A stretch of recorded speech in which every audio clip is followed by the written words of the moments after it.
All his life has been tinkering with something, either taking something that existed and changing it, making it into something brand new, or at the very least different, or inventing something entirely from spare parts. And while nothing he invented was ever earth-shaking, it was always one of my greatest delights, ever since I was a little girl, to see what had made. Childhood visits to his home would always begin or end with me sitting on the couch, a look of absolute fascination on my tiny face as he showed off whatever gadget had put together in his workshop this time around. It was like having my own personal center who worked all year round to fill my 8-year-old mind with wonder and glee. My older sister was likewise excited. No matter how much she tried to hide the excitement it filled her with, probably in an effort to appear cooler or more mature than myself. And while, because of real life getting in the way, the visits became fewer and fewer the older we got, we would always make time to see him at least a few times a year, and every time he would have something new to show us. He really was a genius. I should add that isn't meant to imply something horrible happened to him. I'm sure some days he wishes that it had been him who had wound up in that hospital instead of my sister, but no, he went in his sleep, and I hope that his passing was a peaceful one. Even all these years later, I can't bring myself to be angry about what happened, can't bring myself to hate him. He had no idea what would happen, no clue how things would pan out. He knew something was wrong. Oh yes, he wasn't some doddering old fool. He knew the first time he looked through them that something was wrong, but he thought it was something only a little odd, something unsettling and curious perhaps, but not anything dangerous, not anything that would harm anyone. I think deep down he just wanted to know that he wasn't crazy. He wanted to be sure that he wasn't seeing things. And who can blame him? There were 3 of us that year. Myself and my girlfriend Justine and my sister Joan. We were both used to our grandfather being bursting with energy to show us whatever had put together, so his oddly subdued mood when he came to the door to greet us came as a bit of a surprise. I was a little disappointed, in fact, as I'd been hoping Justine would get to share in the experience of having a new invention demonstrated before our awestruck eyes. We'd only started dating that year, so it would be the first chance she got to see the kind of things he'd been telling her about. The day passed pleasantly enough as we chatted, enjoyed lunch, and watched the television together. I think it was Joan who asked him, finally, if he had anything special to show us today. We knew that had been working on something, as while this was the first time we'd seen him in person in a while, we'd both spoke to him on the phone in the preceding months and had eagerly explained to us that he was working on something he thought would be quite extraordinary. I still couldn't tell you how he made them, nor would I if I could. Nor could I tell you what his original idea for those oddly colored circles of glass had been, before that fateful day had looked through them and seen what had seen. He never shared details of his work with us beforehand, as he wanted it to be a surprise, and afterwards I think he was terrified of the thoughts of anyone replicating what had made. All I know is that when Joan pressed him to reveal his latest invention, he looked nervous in a way he'd never seen him before, looked as if he was deeply troubled by something. He hesitated before speaking, as if not sure he should say anything at all, before explaining to us that the nature of what he was working on had changed after an unusual event and that he wasn't sure if it would be a good idea to show us the end result. Now, we may have grown since the days when we could perch on his knee, but whether someone is 2 years old or in their 20s, the surest way to make them want something all the more is to tell them they can't have it. So his reluctance,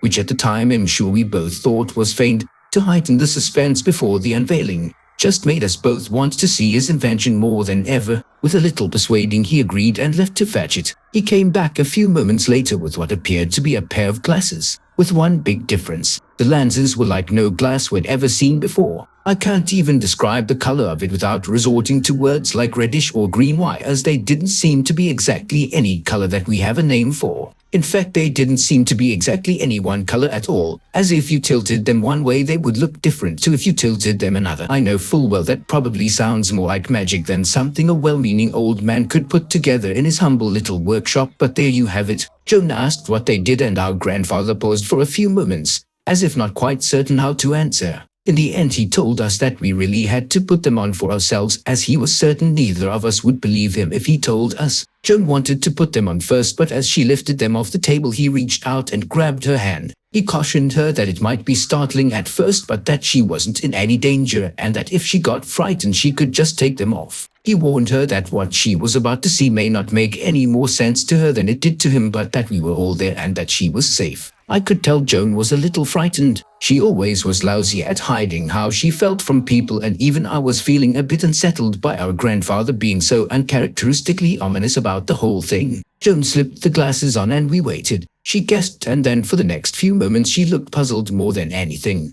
Her lips moved wordlessly, and I thought I caught another "it's not right" under her breath as she seemed to look around at something none of us could see. And then she began screaming. I don't know if you've ever heard someone scream in horror in real life. I can promise you this, it is not like in the movies. The movies do not convey the awful sound of someone you love screaming their lungs out, making a noise more like an animal than a human being. They cannot make you feel the things I felt in that moment, watching Joan yank the glasses from her head and hurl them across the room. And nothing could have prepared us for the sight of Joan beginning to claw at her own eyes, screaming louder than anyone should be able to scream as she did it. It took all three of us to restrain her at first. When we had her pinned down so she couldn't hurt herself anymore, Justine and my grandfather held her that way while I called for an ambulance. I had to watch as she was strapped down and wheeled into the back of one, thrashing and hissing and shrieking like some mad animal, like something utterly consumed by fear. I explained what had happened, knowing full well how it made me sound. Justine and I both explained the series of events that led to this, to the skeptical if not totally disbelieving hospital staff, and then to the specialists called in when nothing short of being tranquilized proved effective at stopping my sister from trying to hurt herself. While screaming like that,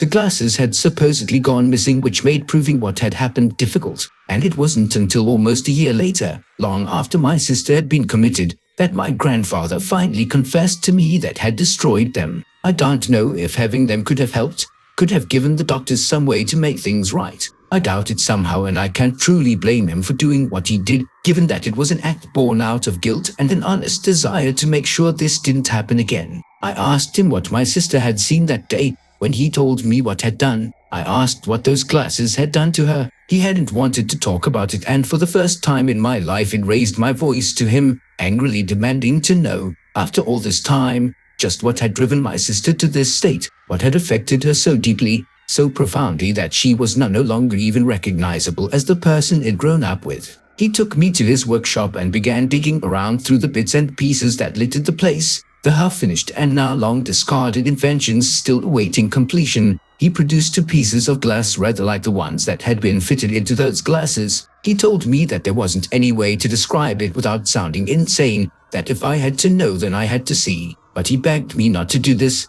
that knowing wouldn't make things any better. He was right. I held the glass up to my eyes and in an instant everything changed. Instead of just my grandfather stood before me, now there were dozens more in the room with us. But they weren't people. They were pale and emaciated, hunched over and dressed in dark clothing with black lips and wide lidless eyes that seemed to almost bulge from their skulls in a manner both comical and horrifying all at once. Their mouths were full of hundreds of thin teeth, like needles. Their fingers were grotesquely long and ended in dark and viciously pointed nails that scraped along the floor as they walked. And all of them were talking, or rather their lips were moving soundlessly. Each and every one of them was trying to say something that couldn't be heard. Dozens upon dozens of voices trying to convey something. I dropped the glasses to the ground in shock, and my grandfather brought his foot down on them hard, grinding them to powder beneath his foot, muttering that he should have done this in the first place. He put an arm on my shoulder asking if I was all right. I was far from all right, and he had been correct. What I had seen had made things worse, not better. It took me a while to work it out, of course, why this had such a horrifying effect on my sister, and yet I had survived the experience. Frightened but not sporting the mental scars it had given her. The glasses only let me see the creatures. I couldn't hear what they were trying to say to me, couldn't understand the message they were trying to impart. But my sister was deaf. She could read their lips.